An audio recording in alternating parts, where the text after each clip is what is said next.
Welcome to Gadwal Media. Aiza gas ఏజెన్సీలో collector ఆకస్మిక తనిఖీ. జోగులాంబ గద్వాల జిల్లా ఐజా మున్సిపాలిటీలో శ్రీనివాస గ్యాస్ ఏజెన్సీని అకస్మాత్తుగా తనిఖీ చేసిన జిల్లా కలెక్టర్ రిజ్వాన్ భాషా షేక్ గ్యాస్ బుకింగ్ రికార్డులను పరిశీలించారు. గ్యాస్ కృత్రిమ కొరత సృష్టిస్తే చట్టరీత్యా కఠిన చర్యలు తీసుకుంటామని హెచ్చరించారు.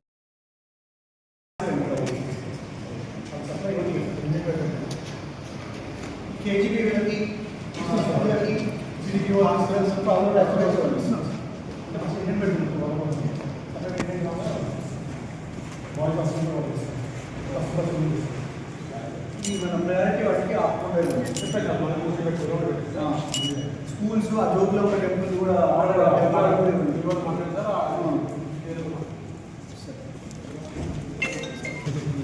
ఇచ్చాను. నేను 2 రోజుల నుంచి ఇస్తూనే ఉన్నాను. రోజు పేపర్లో ఇచ్చాను. ఈ ఐజా ఇవ్వలేదు కానీ జిల్లాకి ఇచ్చాను. ఇప్పుడు ఈ ఐజా మీడియా సింపుల్ మెసేజ్ ఏమి ఇస్తారంటే ఓటీపీ ఉంటేనే బుకింగ్ చేయాల్సి ఉంటుంది. 4 రోజుల గ్యాప్లో వస్తుంది. సిలిండర్లు ప్రాబ్లం లేదు, కొరత లేదు. 45 రోజుల్లో మనం బుక్ చేసుకుంటాము. కానీ 4 రోజుల్లో గ్యాప్లో వస్తుంది. అంటే రోజుకు 500, 600 అలా స్టాక్ వస్తుంది. అంతే తప్ప సిలిండర్ దొరకదు అనే ఒక వెళ్ళిపోయి బుకింగ్లు పెంచడానికి ప్రాబ్లం అవుతుంది. సో గత నెల ఇదే టైంలో బుకింగ్ తీసుకుంటే 500 ఉంది. ఇప్పుడు రోజు 750 బుకింగ్లు అవుతున్నాయి. వీళ్ళకి రోజు స్టాక్ 500 వస్తుంది. ఒక 250 ఒక 2 రోజుల తర్వాత ఇస్తాం. కాబట్టి దయచేసి ఇది ఒకటి కొద్దిగా నా తరఫున పాజిటివ్గా కవర్ చేస్తాం.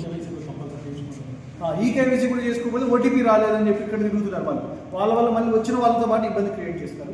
సో చనిపోయిన వాళ్ళు కానీ, మొబైల్ నెంబర్ మారిన వాళ్ళు కానీ, వాళ్ళ ఆధార్ వేలు ముద్రలు లేని వాళ్ళు కూడా అప్డేట్ చేసుకోవాల్సి ఉంటుంది మొబైల్ నెంబర్.